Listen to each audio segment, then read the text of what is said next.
Oh, what's happening? Oh, wow. What the? That's cool. That's really cool. What the hell? Okay. Damn it. I think that is the power. What the hell? Config 2.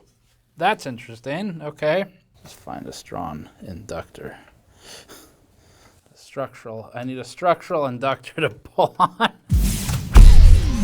We got something NVIDIA didn't release. It's gigantic.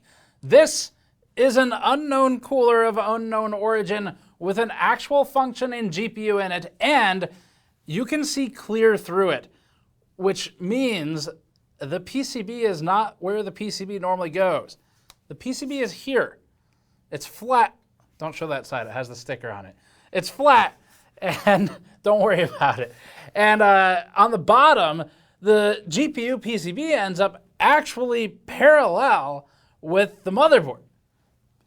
I've never seen it before done on a video card. So we're gonna be testing this. We were able to work with a viewer to get a hold of this card. For perspective, this is a 4090 FE cooler, and this side we can show.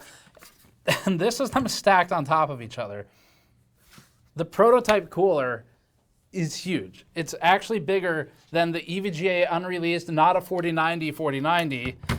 This entire cooler is an enigma. It's impressive in its performance. It wasn't released. It might be for a Titan Ada or a 4090 Ti, but it appears to have a 4090 and the same memory spec of one.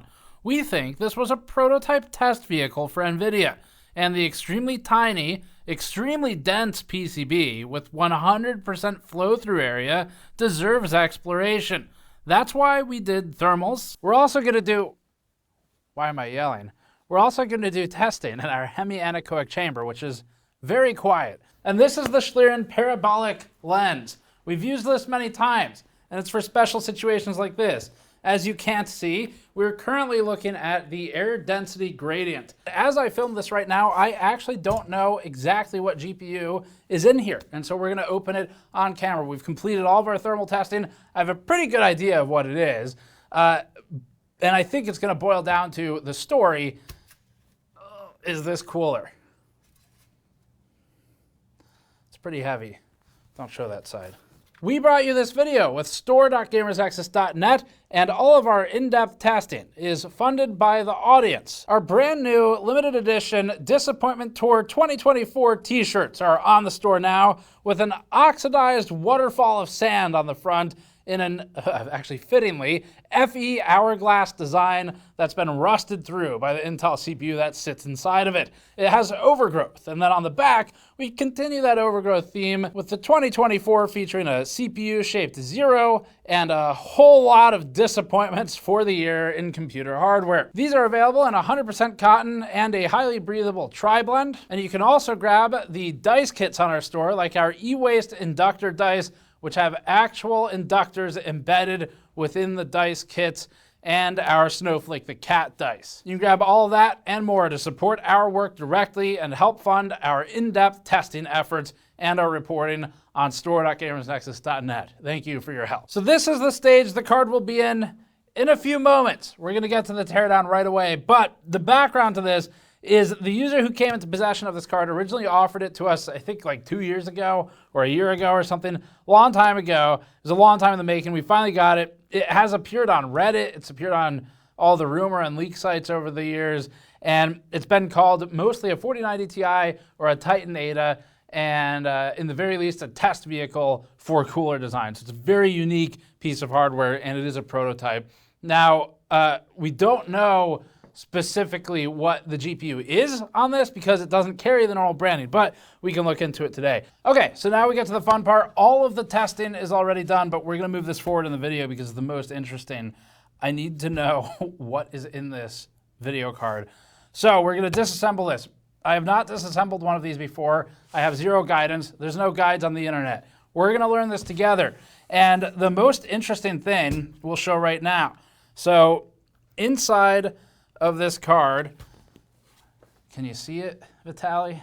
Yes. There's a fan. And so there's this fan, and then there's the fan on the back here on the rear, And then there's a central fan, which is really interesting. And so they crammed that in there.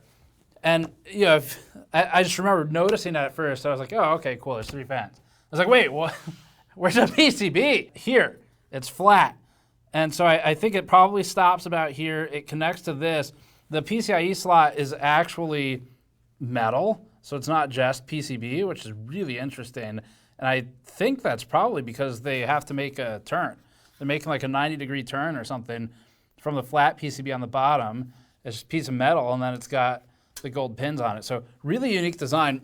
Let's do an exterior walk around of this thing before I take it apart. So just for reference, this doesn't have a PCB in it right now. The thickness of the FE is about 60 millimeters. And the thickness of this card, oh my God, is 80 millimeters. This is 20 millimeters thicker. It's one more slot, which you can see here where it's got this 4 full slot PCIe bracket, which is gonna give it some crazy rigidity, at least at the back of the case. And then we'll do the fan measurements too. I think those might be, are they identical? Let's see. That's about 110 mil, same diameter fans. So it's got a single 12 volt high power, it's a 16 pin. There's some damage on it, just wear and tear. There is a stamp on it for RTX 4090, which is what I think this is based on GPU-Z and based on the power behavior, but we can't really know until we fully dismantle it. Another thing I'm noticing is just looking through it, clear through a B-roll shot's gonna be better for this, but there's a ton of heat pipes in there. The top is actually blocked off too. So that is all, looks obstructed from here. So it looks like it's just a lot of surface area and air is going straight through, like shoots out conically or something out the back. So they're going for raw flow through on this. And then on the back, there's a large flow-through exit for that fan over there. So, okay, let's try and figure out how the hell to take this apart. Obvious place for screws is here. Now, normally, these just release the PCIe bracket and nothing actually that interesting. I'm gonna track all these screws on our screw tracking grid pretty carefully this time because if there ends up being a lot of them, I want to make sure this goes back together perfectly. If you want your own mod mat like the one I'm using, you can go to store.gamersnexus.net and grab one for an anti-static work surface and screw tracking grid. We've been selling these since I think 2017 or so, and it's been our most popular tool on the store, so thanks everyone for grabbing one. So I am using a Torx 9 bit for this. Damn it. I was hoping it was going to be some mechanism of pure genius where it's like you could just pull the whole thing straight out of the card like a unibody, but no such luck. I am, however, noticing that this, well, and that. Oh, what's happening? Oh, wow. What the, that's cool. That's really cool. What the hell? Okay, that is pretty crazy. It's just instant access from the PCIe slot. All right, let's look at the heatsink that came off. So this is actual, I mean, it's metal. It's not like plastic BS. They've got what looks like one of those canvasy pads, kind of like what Fuji Poly would sell for the back of the GPU core there. So that pad imprints there, and that'll help pull some heat away from the GPU backside to the plate down here and utilize that surface area. They've got one pad over here for a controller. That's gonna be that one. And we've also got our next screws revealed. This is crazy already. Wow, I'm like actually really interested in this. I wonder if this caused any problems for SSDs or anything in the motherboard. We didn't look at that aspect. Okay. Well, I'm kind of going in blind here. So we've got a fan cable here, and then a cable here that looks like it's going to be LEDs, maybe fan. That's a fan. No, that's LED. That's what that is. It's a two pin. So that's LED. Maybe this is control, and then that's another fan. So we're going to disconnect all those first. Maybe I should mark these. Okay. There it goes. Okay. Let's start over here. that's a Phillips head. I have to track all this stuff. This is like so abnormal. Wow, they changed the bits everywhere. So it was Torx 9. Now it looks like it's like a Torx 6 or something. It's like a different screw everywhere I go. I know it's a prototype, but still, it's just, it's creating anxiety of having to remember all these.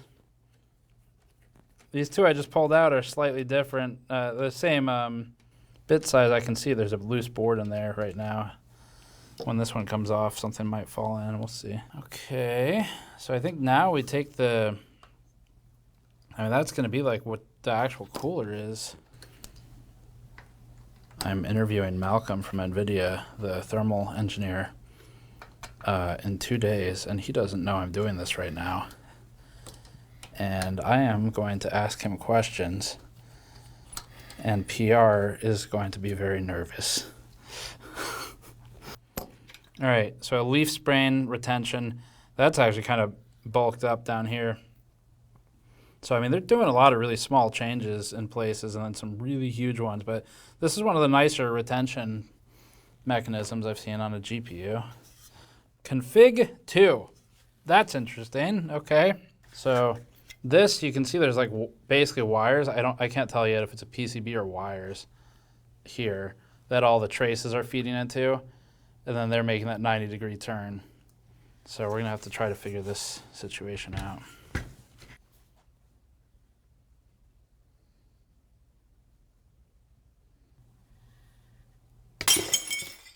Didn't work.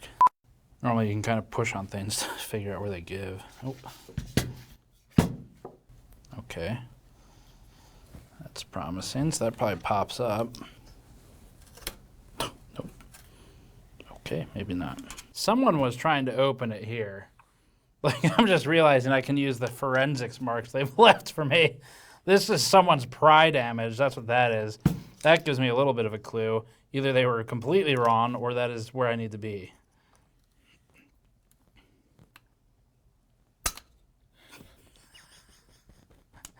This is why plastic ones are good, because then you break the thing that doesn't cost anything. This has to come off, I think, before the rest. There's a really tiny gap in the shroud here. And then there's another one over here somewhere. I can't see it from where I am. So what do we do about the middle piece? There's pry marks on this. I was just poking at this before. This is a big puzzle.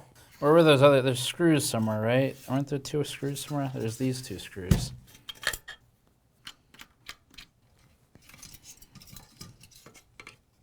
All right, well, at least that was easy. That one's routed for real. It's definitely this middle thing's got to come out somehow.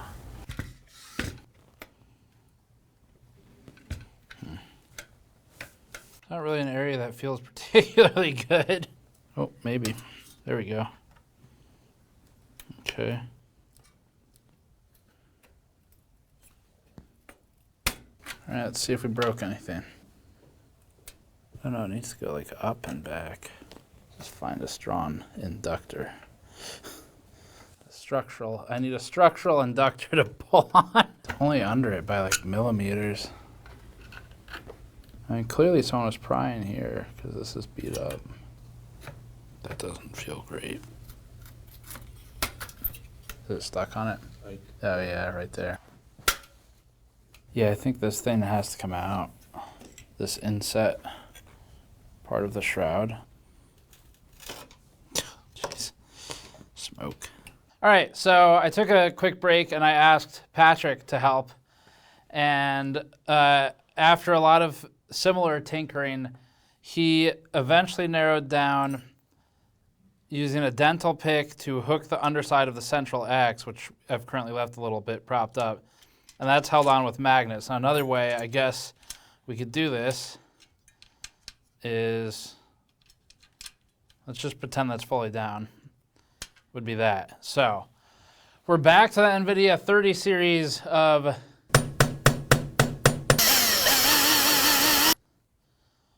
fucking magnets. How do they work? But now, maybe there's access to this card. 2 Phillips heads to pull. Hopefully this just gets us into like a situation where we can pull a PCB. Oh, okay. Oh, wow. All right, so that whole thing comes out now. I think they called it an X-frame design. It's the word Malcolm, the thermal engineer, used. So that's just one large piece. Now we have, it looks like 3 or 4 screws exposed in that X pattern. I really hate these cables. So this is on a guide pin, and it's glued. Okay. This is very elaborate. So another set of screws. So there's a bunch of interlocking plates in here. Oh, there's another one. And there's more screws down there. Those look like Torx. Finally made it. Okay. The most annoying piece is now gone. All right, so, wow, that's a hell of a pattern. Look at that. Oh, anyway, it's a small fin stack at the bottom here. I think the PCB is probably free now, but there's these screws too, so we'll probably just remove all those. This set is not going to be able to be touched by anybody until I put this card back together. All right, that's loose. Yeah, okay. Yeah, it's like you can't slide the shell off because it's going to get stuck by these, right? So you can't just slide it. So shell would have to come up to come off, which means the PCB needs to come out, or the cooler needs to drop through. Not out of the woods yet. Oh, it's screwed in too. Oh shit. Okay. Oh yeah. Okay, how do we get that out? I don't know what I'm looking at. I can't reach it. So that's the piece. Oh, that's the other side of the bolt, or yeah. the screw. A hook or a latch. God damn it. Screwed in there too. What the f? Yeah, it has to be unscrewed. Check this out. All right, so I can't, the problem is this has a screw going through it. I can't get rid of this PCIe foot, and we really need to try and avoid breaking this because it's probably like pretty close to one of a kind. And so I tried to unsocket it, but then I looked inside and there's a screw holding the stuff in, so I can't get to it. I don't know what your shot's gonna be of that, but I found a screw in here. Can you see it? And so that screw in there is what we need to take out next. That might allow us to remove this little cover guard. This thing, man, I don't know if this is going back together. This is gonna be exceedingly difficult. I have to watch the video in reverse. All right, so don't touch that. And then this comes out, okay. And then now we have access to this screw. Oh my God. I mean, I know they're not building this for mass market. This is a prototype, like it's okay, but I'm starting to see where the cost is. Like, the cooler's definitely expensive. The assembly is absolutely expensive. Okay, are we free? Oh my gosh. Wow, literal hours later. Let's see if we've managed to do that without breaking anything. We're good. Okay, so 309 is the GPU number, I guess. We're just gonna go ahead and remove this thing since it's so fragile and probably extremely unique. Okay, so this is a plate to hold it down. That's, all right, that's, and then, is this just a socketed thing? So what they're doing is, there's no PCIe slot traditionally. I mean, there kind of is, but the way they're getting it is by using this interface with a ton of tiny pins in it to seat this connector on top of it, and then you've got this metal foot, PCIe foot, with the typical gold pins and the support foot and all that. So that's all standard. I don't know if they chose metal because it was custom and that was easier, signal integrity or rigidity. I'm not sure what their reasons might have been. Thermal, there's a lot of reasons. I would guess mostly it comes down to what they do for prototyping. Uses that process already. So, all of that to unveil what is actually a pretty heavy, tiny PCB. It's a very thick PCB. I don't know what the layer count is, obviously. But I guess we can wash off that die. And that's a PTM, I think, on it. Let's just clean that up. All right, moment of truth. Pretty sure it's a 4090 based on software, but it could just be that there's no driver that exists for what it is. Well, I don't know what the fuck that is. That's not a normal SKU. Taiwan manufacturing, that's the TW. 2221A1. U8B034. This is unfortunately not an identifier that would be known to the public. I'm going to look this up. This is so heavy. Everything I'm showing today are very heavy. Well, I'm having trouble finding a reference to this. The testing process for something like this is difficult because for software, we're relying on what software utilities tell us about the device, and they could be wrong if the VBIOS is either intentionally written to be misleading or is just wrong, or it's a prototype, so who knows. So it says 4090 and everything, and it says 24 gigabytes of memory, which is correct for a 4090. We're just going to go ahead and count really quick to make sure. So modules, we have 1, 2, 10, 11, 12. That would be 24 gigabytes. So that makes sense. This, I'm struggling to find a reference for beyond some Quadros and some other outliers. So unfortunately, that doesn't mean anything to me. 309, this is something we've seen a lot on GPUs in the past, like EVGAs back in the day when they would identify them and bin them and things like that. The PCB is really crazy. I mean, one of the things with something like this is the density is stupid high, so they're going to deal with a lot of heat in a very small area, which probably the thickness of this PCB is a part of. Now, maybe they would do cost savings if they brought it to production and bring some of that down, but the density is a challenge here because they've got the memory completely flanking with zero distance, really, the GPU, and then the VRM is densely packed in here, multiple layers of it where you've got like kind of two full sets of VRM components going all the way out, and so it's a really unique design, and it works brilliantly. In the thermal testing we did, it was phenomenal. So well done to NVIDIA's team. Made in USA for the PCB. That's abnormal. PG137. Video cards in 2023 had a headline, NVIDIA PG137 Titan Ada GPU with 48 gigabytes of memory spotted during shipping. This was January 2023, 2 years ago. It's a shipping manifest, and the shipping manifest said, it did say 137. It called it test unit for development and testing purposes. That might be one of these. One of these might be the... So they thought it was going to be a Titan.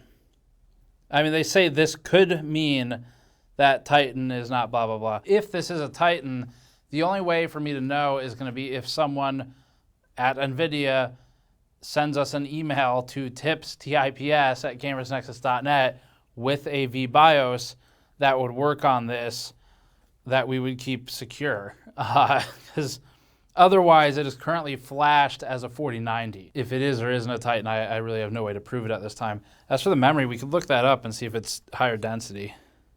So I'm going to look up Micron.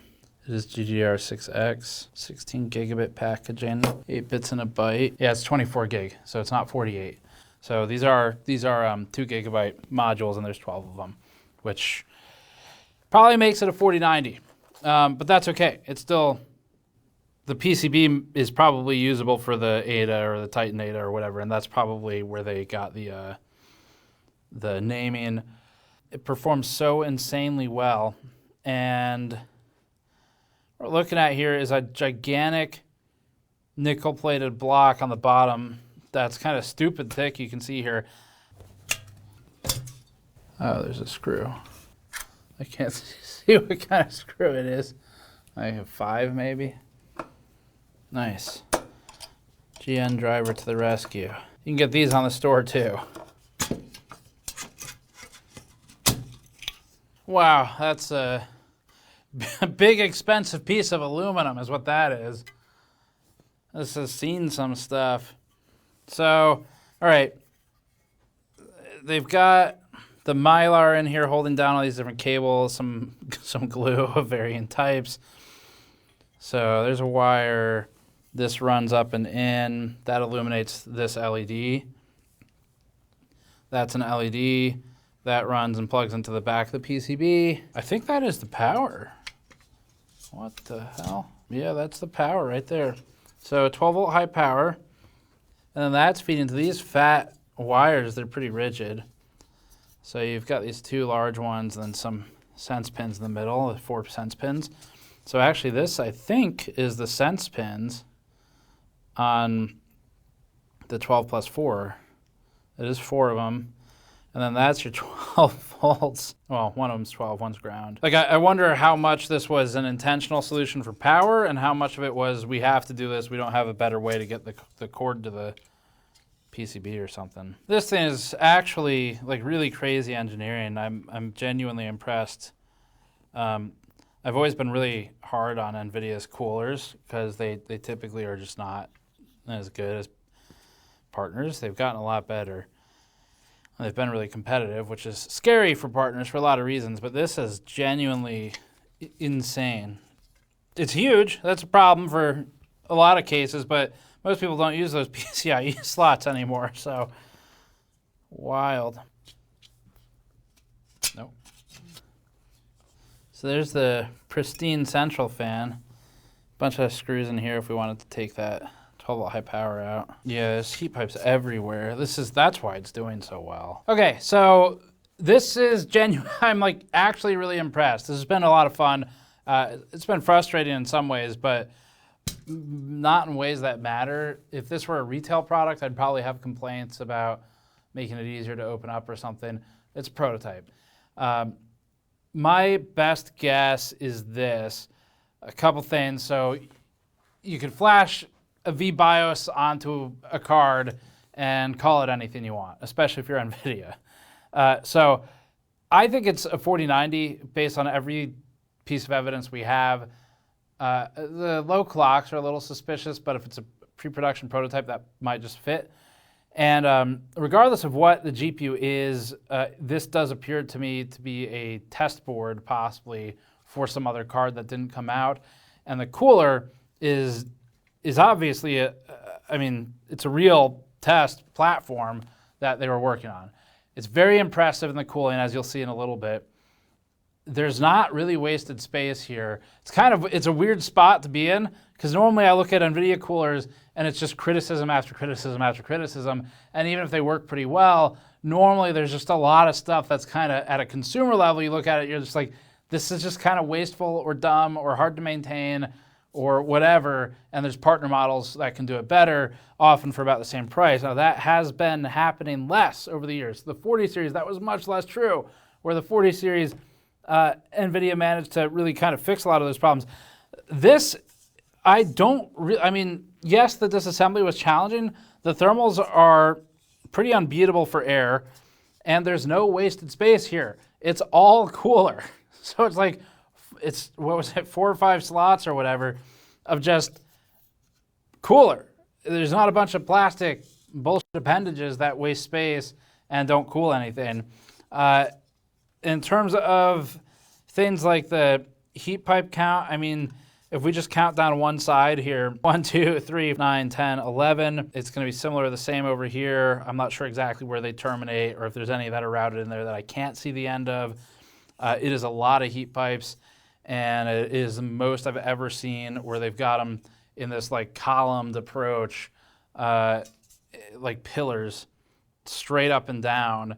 Wrapping the teardown is, I'm very impressed. We're going to get into thermals in a moment. I already know what they are because we've already tested at this point. And I feel like I can't really do the PCB and the cooler justice in this particular video because there's so much to talk about and we just don't know enough. I need to go ask the people who designed some of this stuff what the intent of some of it is. I can sit here and speculate on it all day long, but in a day we're going to have that opportunity. because we're paying to fly out there. So anyway, we'll try and get a follow-up. Hopefully I can get it. And regardless, we'll have 50 series stuff, I'm sure, coming up to talk about soon. So really fun teardown. Let's get over to the rest of the benchmarks and wrap this thing up. Now we're moving to thermal testing. For this testing, we're comparing mostly against the 4090 Founders Edition, the sort of normal one, I guess you call it at this point. And we're doing this noise normalized in some situations, power normalized in some, frequency normalized, and also just auto, and letting VBIOS do whatever VBIOS wants to do. So we have a lot of different tests of that. And then we also have some EVGA 4090 FTW3 tests, just because it is also a prototype of a 40 class card. So we're mostly using 3D Mark Port Royal 4K looping for the benchmark, and we're monitoring power for the whole test. Let's get into it. The first chart shows the results for a 426 watt to 450 watt heat load when running Port Royal on loop for 30 minutes. This result shows the device after it's reached steady state thermal conditions with an ambient difference of only plus or minus 1 degree Celsius. The GPU temperature on the prototype cooler is an unbelievably impressive 46.6 degrees Celsius at 450 watts, compared to the approximate 68 to 69 degree result of the original 4090 Founders Edition GPU.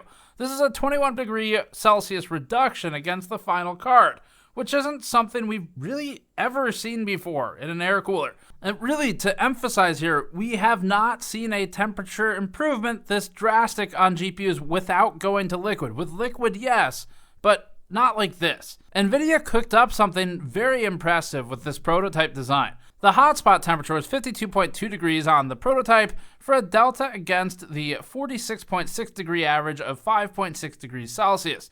This is a very tight grouping and also shows quality. The 4090 FE ran at 76 to 77 degrees Celsius for the hotspot. Memory temperature ran at 56 degrees for the prototype cooler, with the original FE card at about 69 to 70 degrees Celsius, depending on which test we ran and the memory load. This is comparable data. The prototype with a 95% power target got it to the same 426 watt power draw as the FE card when left stock, which should theoretically give us directly comparable results. The prototype does run at a lower frequency overall, but the power load is the same here. Now, just in case the lower operating frequency of the prototype significantly reduced the temperature despite the same power load, we also ran this extra test. We've added a 600 watt load total to this chart with a heavy overclock that managed to get the prototype up to about the same frequency as the stock 4090 FE in this test. We might be able to OC it higher, we haven't tried, but this achieves our purposes. This normalizes for frequency, more or less, and it increases the power significantly. And even in this scenario, the prototype is far superior than NVIDIA's actual shipping design, even when the retail model is only at 426 watts versus 600 on this. Now that's impressive. Increasing the power by this much has a noticeable impact on thermals. The prototype is now 56 degrees for the GPU, up from 45 previously, and by a feat of engineering, it's still below the 68 to 69 degree result of the 4090 FE final design. The hotspot also climbs to 63 degrees, with memory at 60. Even when overclocked and at 600 watts to the board, the cooler outperforms the retail model. This is impressive data. So now we have controlled for power and for frequency, but we haven't controlled for the most important thing, which is going to be noise. And in the noise chamber, what we're going to do is compare the cards noise normalized. So basically what we're trying to do is establish if they are the same noise level, then how do they perform thermally compared to each other? That allows us to now eliminate not only the frequency variable, which we've already done, the power variable, which we've done, but the last one, which is just how loud is it. And because this card is so much larger and it can run so much cooler, the benefit should appear in acoustic performance. Whereas with the 4090 FE, if we drop the fan speeds to noise normalized to the larger cooler here, it's going to perform disproportionately worse. And that's just because it doesn't have as much surface area and it's not moving as much air. So that's a natural advantage for the fancier of the two coolers. Now for this testing, what we're using is this hemi-anechoic chamber. Hemi means that the floor is solid in this situation, and the chamber is built using these 24-inch deep wedges. And these are a metal wedge, which means that as the sound waves hit the wedges, they'll break apart, and the higher frequencies will mostly get sort of trapped in the wall without any echo, hence the anechoic part, so they don't come back. The lower frequency, there's a cutoff of 150 hertz, but this floor is also on springs, which might, there you go right there. Take a look at that light. It's a real high quality light stand. So it's on 3 hertz isolating springs, which allows us to isolate for sort of world noise. If there's something going on out there, it doesn't influence our testing. That allows us to control the environment day to day and get really precise testing, and we don't have to kind of build our schedule around what's happening outside in the world. And all this was possible because of your support on store.gamersnexus.net, grabbing things like these shirts, and on patreon.com/gamersnexus. So thanks for all that help, and let's get into the testing data. When normalizing to 25 dBA in the chamber, which is where the prototype was already running, we observed that the 4090FE's temperature increased to about 76.9 degrees Celsius for the GPU core. This is a result of slowing the fan speeds to reduce the noise levels, thus reducing the efficacy of the cooler. The gap is now nearly 30 degrees against the 426 watt prototype at the same noise levels and with the 95% power target. This means we have eliminated all controllable variables. The fan speeds are fixed to a certain target noise level, with the exception of the 31.5 dBA entry for a comparison reference, and the power levels are also fixed to ensure the same power load on the card. This makes the prototype cooler impressively, you call it efficient for the noise level, if you want to think of it that way. NVIDIA created a monster for cooling performance with this prototype. The memory ran much warmer with the lower fan speed, up at 77 degrees for the original 4090FE to the prototype's 55. But we can compare this to another prototype we have, which is the EVGA 4090 FTW3, although they call it EVGA Next Gen Graphics. Technically, it wasn't an NVIDIA branded product, but that's what it is.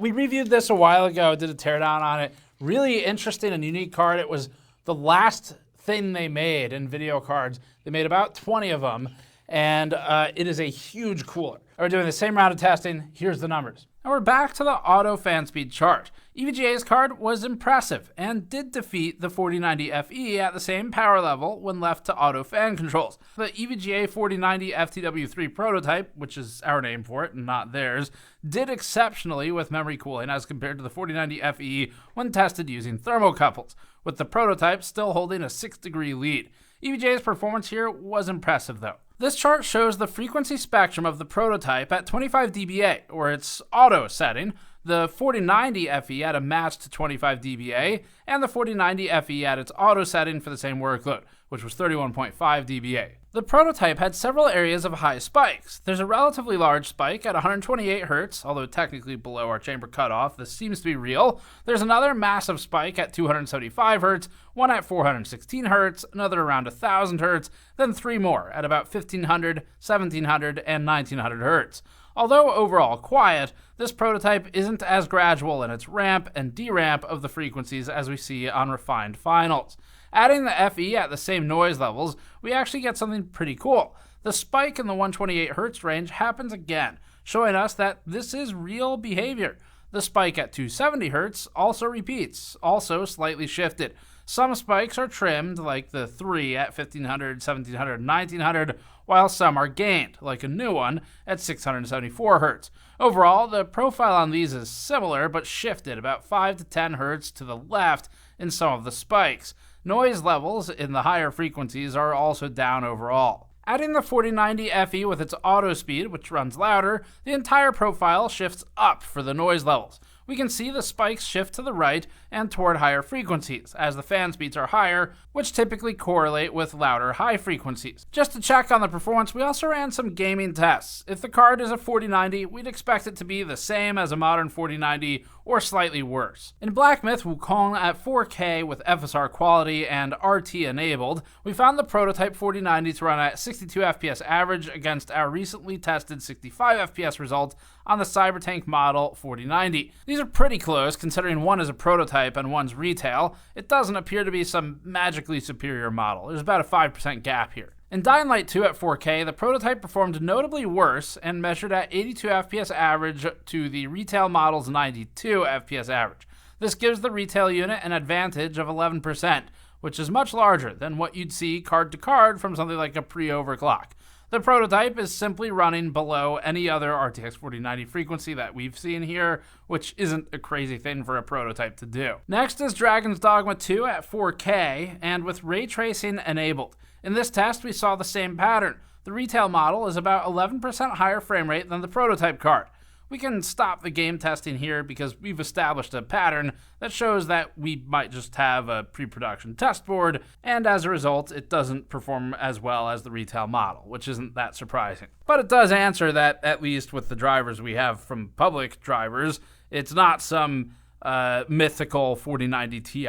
Maybe those are out there, or maybe this could do something if it had some kind of unlocked driver, but that's not what we have. So that's it for now. I'm really impressed with the cooling. I worked with Patrick a little bit on this, so he did the acoustic testing for it, and then he also helped with the teardown when I got stuck. And so between the two of us, we were able to figure out how to take it apart. I mean, we could have done it faster, but it did take a few hours, and it's because we're trying to make sure it can go back together and that it all works. So it looks like it's in good shape. It is not an easy card to take apart one time. I don't know that you'd ever get particularly good at this one, honestly. It's a lot of different screws, but very interesting design, and I think concerning, again, for NVIDIA's partners, the same reason that FE was when it started getting good, which is that they start to sort of take part of what the partners provide, except they do it direct to consumer, and they don't have to pay markup on GPUs for their own products like the partners do, so they've got all this extra room to play with in the price for stupid expensive coolers that no one else would be able to justify because they've got to pay for the GPU at the full price. And so that kind of makes it a little interesting. Now, why they didn't ship this, we don't know. We're filming this about 30 minutes before the 50 series announcement, and I don't have any pre-briefing. My understanding is that that is also going to have some pretty interesting cooling solutions on the market, but we know nothing about them right now, and so I'm sure we'll be talking about that. This video is going up after all that, so you'll see separate coverage on that once we know more. But anyway, very interesting. I want to do more with this. I might just reassemble it and do an OC stream or something. I'm not really sure exactly what. I'd like to work with some of the thermal engineers to learn more about the concepts because it does really well. So that's it for this one. If you want to support us directly, you can go to store.gamersnexus.net to directly help us out with this type of reporting and in-depth testing. And it's your purchases that make it so that we can do all this cool stuff with the benchmark. So thank you for watching. Subscribe for more. We'll see you all next time.